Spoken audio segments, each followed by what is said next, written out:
Kerr9000's game room. This is a Pandora system, or to be honest, it's probably a knockoff Pandora. You see, these things are arcade joysticks with games built in, and more of them are knockoffs than are real. What you've got is 2 joysticks, 6 trigger buttons, a start button, a pause button, same the other side, and then inside there's the back of the buttons and the joystick. You can actually swap these out for better bits or replacements if they're getting a bit old. This stick here is a bit like rusty on the grip, but that's from its previous owner. I don't know what happened to it. That one's not. They still work fine. There's a speaker there. You know, you'll notice there's a lot of empty space in here. This is like the sole unit. You can search the revision number and that might tell you if it's a real or fake, but to be honest, I don't really care. This down here is a micro SD slot. All the games and the programming are on there. If I flip the unit around, power button, that's where your charger goes in, HDMI out, monitor out, microphone jack, that's a sound thing. That button takes it into the debug menu where you can change difficulties and stuff, and you've got USB keys. Some of these Pandora sticks you can add games or play games through the USB keys. I've never really tried with this one, and to be honest, I think probably not. I've had this unit a couple of, I'd say about 3 years. I got it second hand for £129, and you'd probably get a much newer unit nowadays. But for me, hooking one of these bad boys up to the telly is a brilliant way to play arcade games, and well worth the money. And I mean, I love the designs on them and that. All of them seem to have cool designs like this Ryu here, you know, various different characters and that. And it's just so much more interesting than an Xbox or a PlayStation that's pure black or white or whatever.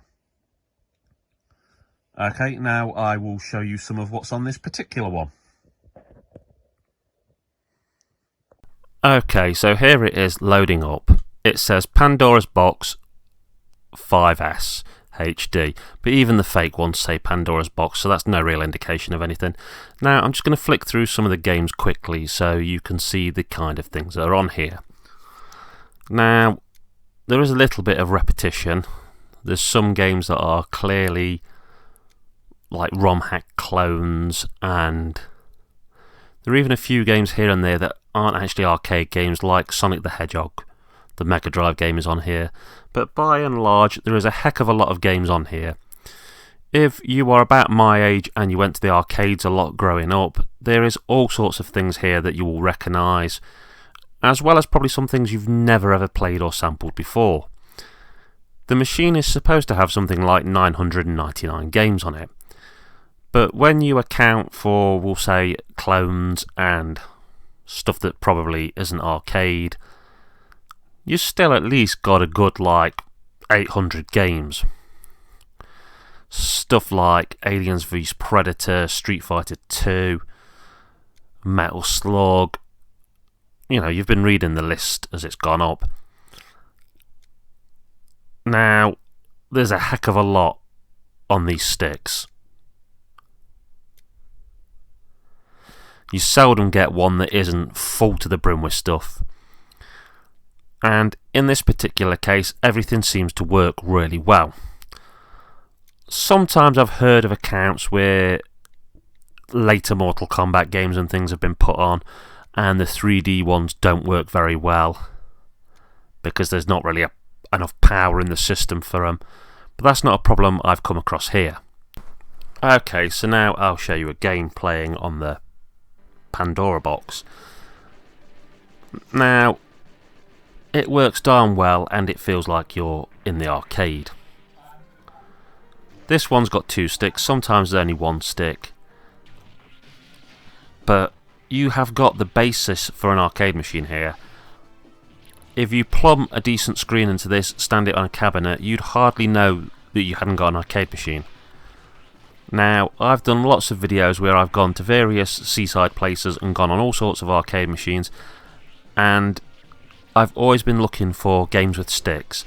I did find a King of the Fighters at one point in Inglemells, and I was absolutely over the moon. But on a recent visit, that has gone. I'm afraid that machine is no longer there. So, unless you go to those specialist arcade clubs, you're just not going to be able to play the games in the proper cabinets in that sort of way anymore. You're not going to find them in pizza shops, you're not going to find them in chippies, they're not going to be down Skegness Pier really.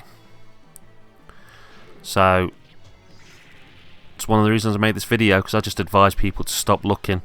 Either go to one of those clubs where you pay an admission fee on the door and play whatever you want, or better yet, get one of these sticks and get it in your house and basically relive your youth.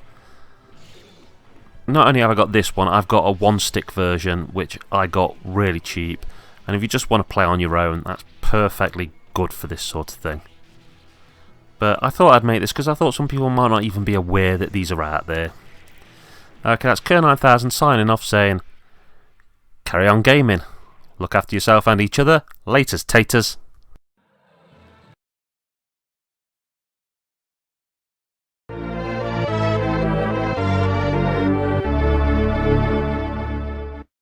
A Squaffy Bear production. Hi, it's Kerr9000, the Chrome-faced man. I'd just like to say thank you for making it to the end of my video. I've got lots of stuff on my channel, my horror house doing horror reviews, games room doing games, sci-fi station, it's absolutely chock-a-block full. I can also be found on the Retro Gamer U forum, which is full of great people, great laugh. At the end of this video there's going to be some little icons to tick if you want to subscribe, a link to one video, a link to a playlist. I'd also like to recommend the wonderful, talented Just Jessica, who does cosy games like Dreamlight Valley and is my supportive partner.